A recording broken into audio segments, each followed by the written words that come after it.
আজ শ্রীপঞ্চমী। আর এই শ্রীপঞ্চমীতে সকালের কাজ সেরেই আমি হলুদ আর নিম পাতা বেটে নিই।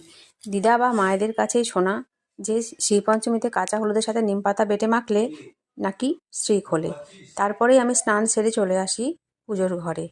ধীরে ধীরে আমি পুজোর সব জোগাড়যন্ত্র করে ফেলি এবং পূজার জোগাড় করেই আমি নিজে হাতেই মা সরস্বতীর পুজো করে নিই। পুজো সেরে আমি চলে যাব রান্নার দিকে। তো এই যে দেখতেই পাচ্ছ আমার পুজোর ঘরের পুজো কিভাবে দিয়েছি তোমাদেরকে একবার ভালো করে দেখিয়ে নিলাম। আর এইভাবেই পুজো টুজো দেওয়া শেষ করে আমি চলে যাই রান্নার দিকে। তো আজকে যেহেতু শ্রীপঞ্চমী মানে সরস্বতী পুজোর দিন, খিচুড়ি তো মাস্ট। খিচুড়ির সাথে হবে বাঁধাকপির ঘন্ট, যেটা না হলে একদমই ভালো লাগে না।